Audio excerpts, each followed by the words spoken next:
bien, je suis anorexique depuis 3 ans. À l'âge de 15 ans, j'ai fait une très très grave dépression et mon corps a commencé à maigrir et j'ai trouvé en l'anorexie une personne qui pouvait m'aider, me soutenir et me comprendre. Et j'ai commencé à réduire petit à petit mes apports jusqu'à ne faire plus qu'un repas par jour, tout en sachant que ces repas-là, je les vomissais après, donc je n'avais plus rien dans mon estomac et je suis descendue à 37 kilos pour 1,53 m, donc avec un IMC de 12,5, dont un état de danger vital. En fait, c'est apparu, les premiers symptômes de l'anorexie sont apparus à l'âge de 16 ans.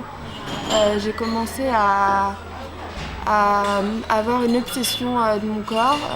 J'idolâtrais pour moi un corps qui était beau et qui était un corps où on voyait ses os, parfois même cadavériques. Je me plaisais dans le fait de pouvoir ressentir, de pouvoir sentir mes limites. Et j'ai continué, j'ai vu que ça m'apportait un certain bonheur, entre guillemets, parce que finalement on en souffre. Et après ça a été la descente aux enfers. L'anorexie, je la compare à un gros cancer de l'âme, parce qu'on en a tous les symptômes, à savoir une perte de cheveux, une dégénérescence osseuse, une déminéralisation. Et bien évidemment la mort qui nous pend au bout des doigts. Au quotidien, c'est une lutte de tous les jours, c'est une lutte pour la vie, c'est dur, c'est compliqué le rapport avec l'assiette. Après, c'est tout un cheminement, puisque on est suivi par divers médecins, en tout cas pour moi, à savoir des diététiciennes, des sophrologues, des psychiatres, psychologues. Bien évidemment, ça reste une maladie mentale. C'est un cheminement qu'on a à faire tous les jours. C'est en fait, lorsqu'on est anorexique, moi je dis que l'anorexie m'a tout volé et elle m'a tout volé. C'est-à-dire que c'est une renaissance, c'est comme un bébé à 18 ans. Je dois tout réapprendre, je dois apprendre à manger, à déglutir et à surtout pas vomir pour pas mettre mon cœur en danger. Donc ça se rythme bien évidemment par des repas très structurés avec notre diététicienne, donc à savoir 4 repas par jour obligatoires. Dans mon cas, 5 compléments alimentaires par jour, parce que les repas ne me suffisent pas pour grossir. Et puis c'est une lutte, c'est essayer d'apprivoiser son assiette et de ne plus la voir comme une ennemie mais comme une amie. Il y a des hauts et des bas, mais en tout cas on avance. Tout d'abord, il y a une incompréhension parce que forcément lorsqu'on finit par ne plus manger, le lien avec qui on est le plus proche, c'est quand même notre maman. Il y a cette notion de mère nourricière, qu'ai-je fait pour que ma fille tombe dans l'anorexie, qu'ai-je fait pour que ma fille, pour elle, la paix signifie la mort. Donc forcément, c'est tout un entourage qui souffre. L'anorexie, c'est un véritable tsunami. Elle ravage tout sur son passage. Elle laisse des scènes parfois très meurtrières, des actes qu'on n'aurait pas dû commettre, mais qu'on a commis. Et puis il y a cette incompréhension, il y a tout d'abord quand vous êtes anorexique, il y a ces phrases, ces stéréotypes de vous dire t'as qu'à manger pour grossir. C'est très facile, c'est des phrases qu'on a l'habitude d'entendre, ou alors c'est tu es complètement folle, parce qu'on s'arrête à cette définition propre du dictionnaire, à savoir une personne qui a peur de grossir et qui se fait vomir, alors que c'est tout un complexe et c'est une maladie psychique des plus dévastatrices. Forcément, au départ, j'ai voulu le cacher. Donc je mettais des gros pulls pour essayer de ne pas avoir mon petit corps rachétique et tout frêle. Et puis à un moment donné, cette année, ça s'est dégradé et à un moment donné, j'ai dû j'étais dans l'impossibilité de cacher. Donc on a commencé à avoir mes petits bras, mes côtes et les traits très très fins de mon visage. Et à ce moment-là, des gens m'ont demandé pourquoi j'étais aussi fragile, aussi maigre. Et à un moment donné, il y a quelqu'un qui a révélé que j'étais anorexique et ça n'est pas venu de ma bouche. Et à ce moment-là, j'ai été victime d'insultes. J'étais quelqu'un de folle et qui faisait ça pour se rendre intéressante. Tout s'écroule du jour au lendemain en fait. Voilà, on pense que nos amis sont vraiment nos amis. Et puis en fait non, finalement c'est dans les moments durs que beaucoup de gens s'en vont et on pense qu'ils vont nous sortir un peu de cette bulle infernale, qu'on va profiter de chaque moment parce qu'on ne sait pas forcément ce que nous réserve l'avenir. Et finalement, on est confronté à des insultes. Et bien en fait, quand j'ai vu mon état se dégrader, j'ai moi-même pris la décision de me faire hospitaliser. Alors j'ai été voir mon médecin qui me suivait à l'époque et la balance n'a pas menti. 37 kilos pour 1m53. Donc ce qui était très grave et j'ai demandé à me faire hospitaliser. Au sein de Nancy, il y a un hôpital, à savoir le CHU de Brabois, où il y a une unité de pédiatrie et de psychiatrie qui est mise à disposition avec 16 lits pour les anorexiques. Seulement les délais d'attente sont de 4 mois et demi.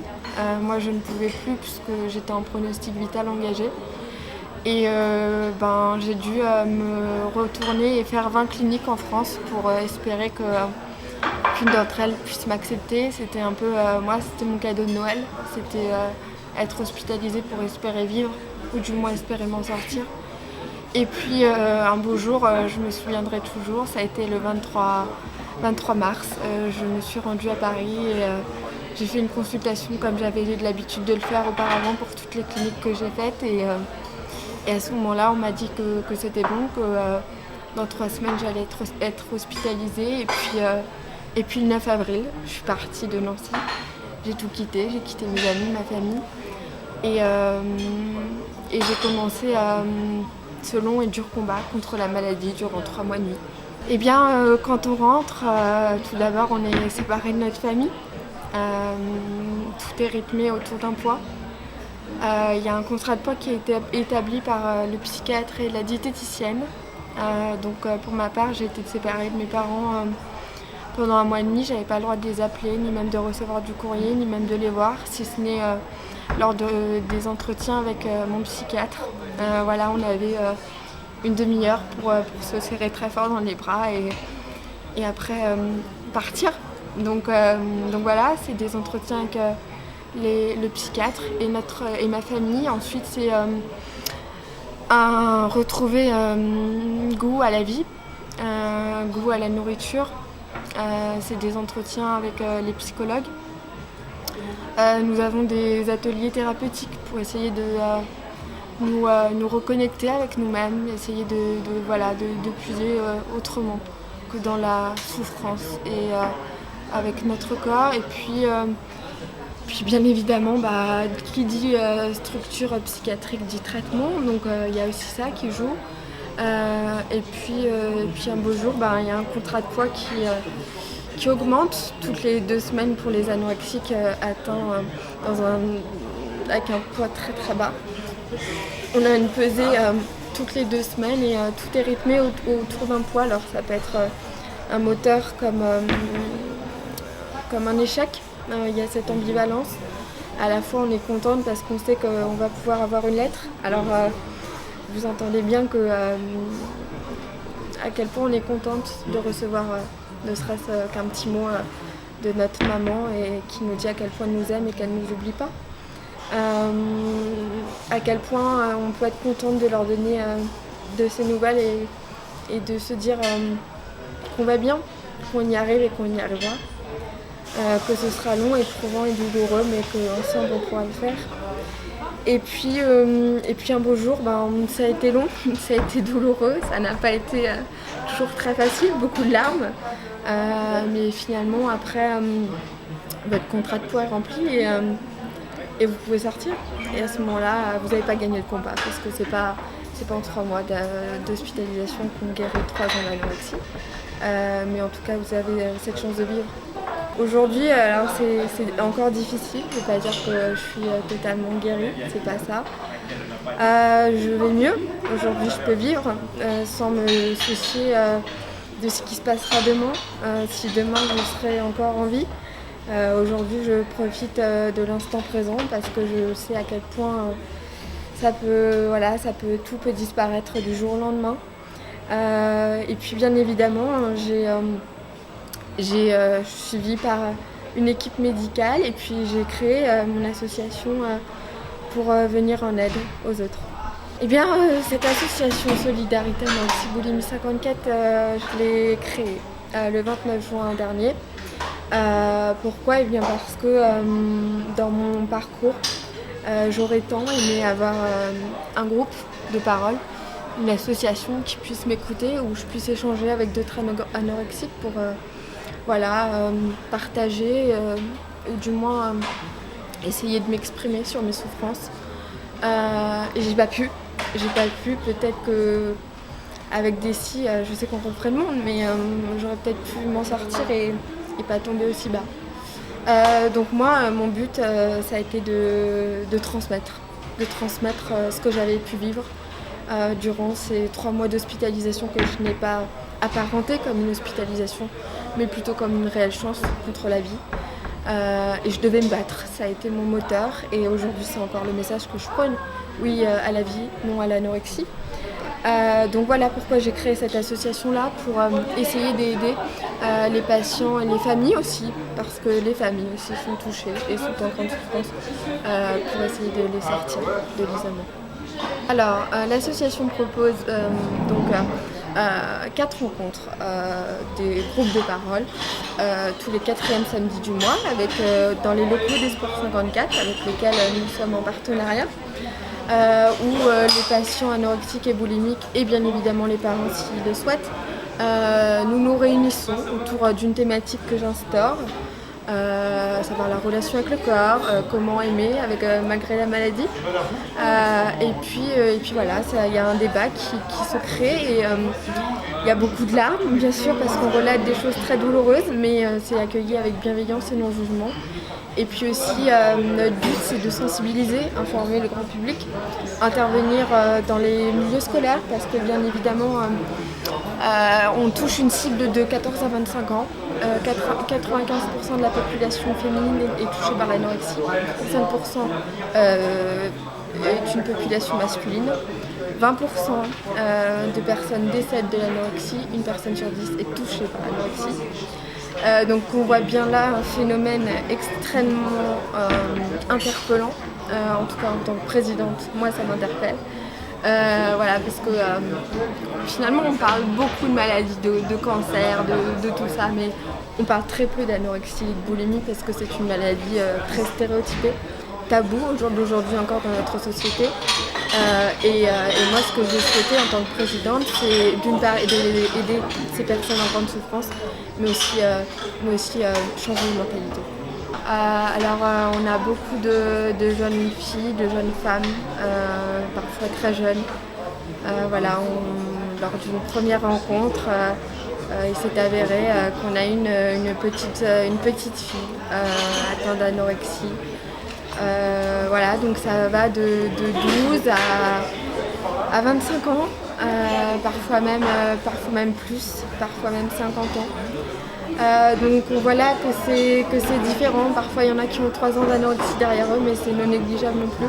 Et parfois 43 ans d'anorexie.